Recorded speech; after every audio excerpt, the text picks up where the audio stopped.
Everyone, அடுத்த வாரத்திற்கான angel card message என்ன வருதுன்னு பார்க்கலாம். ஸோ உங்கள் கேள்விகளை ஏஞ்சல் கிட்ட இப்போ இந்த தருணத்தில் நான் ஷஃபில் பண்ணும்போது கேளுங்க. கண்டிப்பாக ஏஞ்சல் அதற்கான உங்களுக்கு கைடன்ஸாக கொடுப்பாங்க.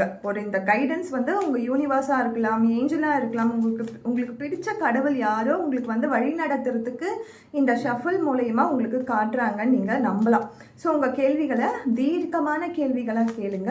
ஸோ எப்பயுமே போல் 3 கார்ட்ஸ் நம்ம ஷஃபில் பண்ணி எடுப்போம். ஸோ ஏஞ்சல் கொடுத்துருக்க மெசேஜ் என்னன்னு நம்ம பார்க்கலாம். No need to worry. நீங்கள் எந்த கவலையில் இருந்தாலும் சரி, எந்த சிந்தனையில் இருந்தாலும் சரி, இப்போ என்னால் இது முடியாமல் போயிடுச்சே, எனக்கு இதை பண்ண முடியாமல் போயிடுச்சே அப்படின்லாம் ரிக்ரெட் பண்ணாதீங்க. எது நடந்ததோ அது நன்றாகவே நடந்ததுன்னு தானே கீதையில் சொல்லியிருக்காங்க.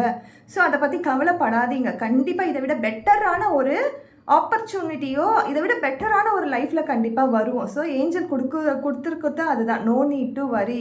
எந்த சூழ்நிலையாக இருந்தாலும் பயப்படாதீங்க. அதே மாதிரி அதை பற்றி கில்ட்டெல்லாம் எடுத்துக்காதீங்க.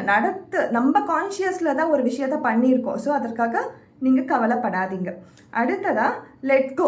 ஏதோ ஒரு விஷயத்த நீங்கள் லெட்கோ பண்ணுங்க. ஏதோ ஒன்று உங்களை ரொம்ப ஊண்டாக்கிட்டே இருக்குது, ரொம்ப கஷ்டப்படுத்திட்டே இருக்குது, என்னால் இதிலேருந்து வெளியிலேயே வர முடியல. அது எதுவாக வேணாலும் இருக்கலாம். மனக்குழப்பத்தில் இருக்கும்பொழுது சில சமயம் நம்ம ஒரு விஷயத்தை லெட்கோவே பண்ண மாட்டோம். ஸோ கொஞ்சம் தீர்க்காமல் உட்கார்ந்து இது எனக்கு வேணுமா வேணாவா என் லைஃப்க்கு, இது இருந்தால் எனக்கு என்ன ஆகும்னு ஒரு 10 பாயிண்ட் எழுதுங்க. இது இல்லைன்னா என்ன ஆகும்னு 10 பாயிண்ட் எழுதுங்க. இந்த ரெண்டுத்தையுமே நீங்கள் எழுதி முடிக்கும்போது கண்டிப்பாக ஒரு விஷயம் உங்களுக்கு புரியும், உங்களுக்கு லைஃப்க்கு என்ன வேணும்ன்ட்டு. ஸோ அதை எது வேண்டாவோ அதை லெட்கோ பண்ணுங்க.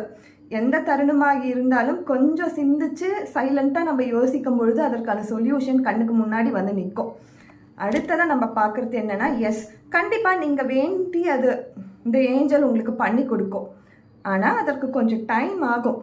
கவலைப்படாமல் வருத்தப்படாமல் ஏஞ்சல்கிட்ட உங்கள் ஃபர்கிவ்னஸ் கொடுங்க. மற்றவங்கள மன்னித்து ஒரு காரியத்தை செய்யும் பொழுது இந்த ஏஞ்சல் மட்டும் இல்லை, இந்த யூனிவர்ஸ், இந்த டோட்டல் யூனிவர்ஸுமே நம்மளுக்கு அவ்வளோ அபண்டன்ஸ் கொடுக்கறதுக்கு வெயிட் பண்ணிகிட்ருக்கு.